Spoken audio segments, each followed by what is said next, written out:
Welcome to Huberman Lab Essentials, where we revisit past episodes for the most potent and actionable science-based tools for mental health, physical health, and performance. I'm Andrew Huberman, and I'm a professor of neurobiology and ophthalmology at Stanford School of Medicine. Today we are going to discuss sugar, in particular, how our nervous system regulates our sugar intake and our seeking of sugar. We are going to place sugar into its proper context. The way I want to start off by doing that is to tell you a little bit of what happens when we eat and a little bit of what the brain does to respond to those events. So, what happens when we eat? Let's just take what I call a top contour view of the hormonal response to ingesting food. Anytime we eat, that is the consequence of a number of things that happened before we ate. There's a hormone in our brain and body called ghrelin, spelled Ghrelin. Ghrelin is a hormone that increases depending on how long it's been since we ate last, okay? So the longer it's been since we had a meal, ghrelin levels are going to be higher and higher and higher. And it essentially makes us hungry by interacting with particular neurons in an area of the brain called the arcuate nucleus of the hypothalamus and some other areas as well, like the lateral hypothalamus. And then when we eat, typically what happens is ghrelin levels go down. So it's a very logical system. Now, when we eat, assuming that we eat carbohydrates, but even if we just eat some protein and some fats, we will experience a slight, or in some cases, a large rise in blood glucose. Blood glucose is simply blood sugar. And the body and brain, we should say, particularly the nervous system, doesn't function well if blood sugar is too high or too low. So as a consequence, we have another hormone which is released from the pancreas called insulin, which helps regulate the amount of glucose in the bloodstream.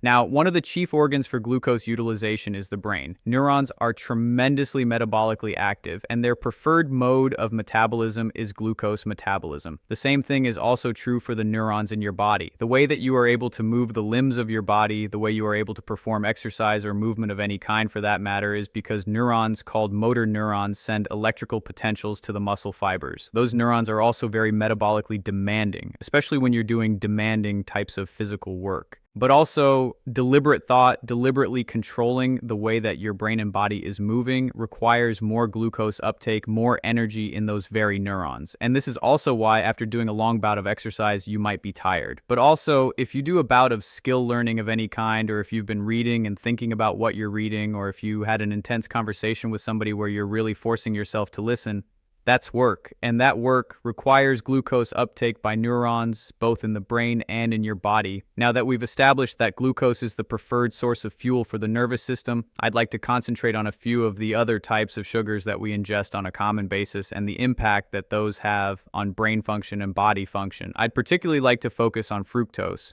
Fructose, of course, is found in fruit. It's also found in the infamous high fructose corn syrup, which we will talk about today. It's worth pointing out that the concentrations of fructose in fruit are quite low compared to the concentrations of fructose in high fructose corn syrup. Typically, the amount of fructose, I think is the proper pronunciation that people are always correcting me. Fructose is anywhere from 1% to about 10%. Now, high fructose corn syrup is a different issue, and too much consumption of anything but fructose included can be a problem for the ways that it impacts the neural circuits that process sugar, not just glucose, but fructose. One of the key distinctions between glucose and fructose is that fructose most likely cannot directly access the brain. It actually needs to be converted into glucose in the liver. And the way that conversion occurs feeds back to a set of hormones and neural pathways that we talked about earlier, which have a lot to do with appetite. And to just summarize what is now a lot of very solid data, fructose, and specifically fructose, has the ability to reduce certain hormones and peptides in our body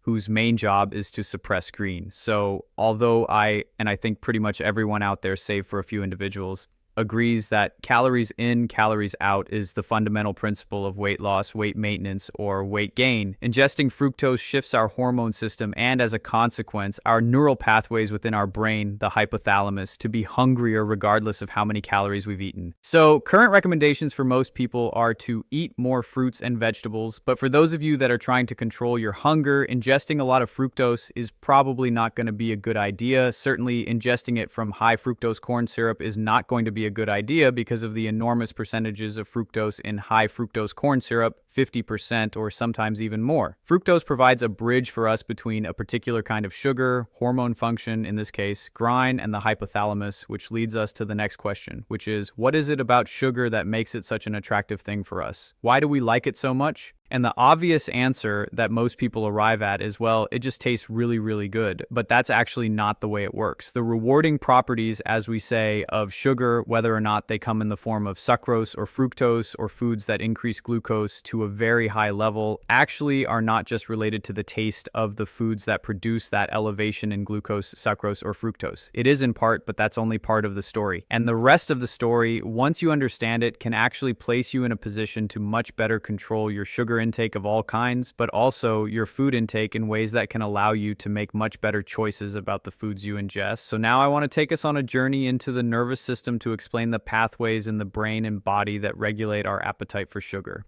Now, keep in mind what I already told you before, which is that when we ingest foods, they're broken down into various components, and glucose is going to be shuttled to the brain and, of course, to other neurons in our spinal cord and elsewhere, and to our muscles, etc., in order for all of those cells and organs and tissues to be able to function. The fact that so many cells and organs and tissues require glucose in order to function has led to a situation where you have dedicated neural machinery, pieces of your brain that are almost entirely, if not entirely, devoted to seeking out sugar or foods that contain sugars, and to make sure that you not only seek those out, but you know where those foods are and that you ingest more and more and more of them. And there are two main ways that these neural circuits work. In fact, we can say that there are two neural circuits entirely that work in parallel. In the case of sugar consumption, the two parallel pathways involve one pathway related to the actual taste and the perception of sweet tastes that lead not just you, but every animal that we're aware of to seek more sweet-containing foods. The other parallel pathway is related to the nutritive component of sweet foods, meaning the degree to which a given food will raise blood glucose. I want to repeat that. One pathway in your brain and body is devoted to getting you to seek out sweet-tasting things that you perceive as sweet, and another parallel pathway is devoted to getting you to seek out foods that lead to increases in blood glucose. It just so happens that the foods that lead to big increases in blood glucose typically are associated with that sweet taste. Now, this is distinctly different than the neural pathways that control seeking of savory foods or salty foods or spicy foods for that matter, or bitter foods. The sweet pathway is what we would call hardwired. It exists, as far as we know, in every mammal. Basically, getting sweet stuff into the body might seem like it has a lot to do with the taste, but it has just as much to do with the nutritive components that sweet-tasting foods carry, and the fact that your nervous system and so many cells in your brain and body run on glucose. If you recall earlier, I said even if you ingest fructose can be converted into glucose in the liver. The fundamental thing to understand here is that when you think you want a piece of chocolate, or you think you want a piece of cake, or you're craving something sweet, you are both craving the taste, and your neurons are literally craving the nutritive components that arrive with that taste. Two parallel pathways. One of the parallel pathways has to do with conscious perception. So when you ingest something sweet, very quickly there are signals sent from those neurons in your mouth to brain areas that cause you to seek out, or at least pay attention to, the source and the abundance of those sweet things. They literally change your perception. Does that mean that you should never ingest anything sweet? No, certainly I'm not saying that. Everyone has to decide for themselves what the appropriate amount of sugar intake is. But I find it remarkable when people say, oh, I need to get my sugar fix, or I need to have my chocolate, or I need to have a little bit of something to just kind of take care of that sugar appetite. And because in taking care of that sugar appetite, maybe for the very disciplined of you can just have that one piece of chocolate and it's great and you can relish in it, but it does shift the way that you perceive other foods as well. The way it does that is through our, probably if you're a listener to this podcast now, old friend, but incredible neuromodulator, dopamine. Dopamine is a molecule that is released from several places in the brain. There's a so-called mesolimbic reward pathway, which is a whole set of places in the brain or circuits designed to get us motivated and craving and in pursuit of things. And then, of course, there are areas of the brain that are involved in movement that are linked up with those areas involved in motivation. And that makes perfect sense. Why would you have a brain area involved in motivation if you couldn't actually do something with that motivation? When we ingest something sweet, the perception of that sweet taste increases dopamine in the mesolimbic reward pathways, which then are conveyed to pathways for motor behavior and in general place us into modes of focused action toward getting more of whatever was sweet. But if you understand the way that dopamine works, what you'll realize is that when this dopamine pathway is triggered, it tends to create not the sensation or the perception of satiety, of feeling like something is enough, but rather to produce the sensation of wanting more. In fact, we can say that the longer it's been since you've indulged in something that you really enjoy or would like, the greater the dopamine you will experience when you finally engage in that behavior or indulge in that thing, ingest that thing. Now, again, I'm not saying that you shouldn't pursue pleasurable things. These dopamine pathways are not evil. They're not bad. But once you understand the way they work, you can leverage them to your advantage as opposed to them leveraging you to their advantage. Now, there's the second pathway. The second pathway is what's called the post-ingestive reinforcing properties of sugar, which is really just a fancy nerd speak way of saying there are events that happen within your stomach and below your conscious detection that are also driving you to seek out sweet-tasting things independent of their taste and foods that increase blood glucose independent of their taste. And here's how it works.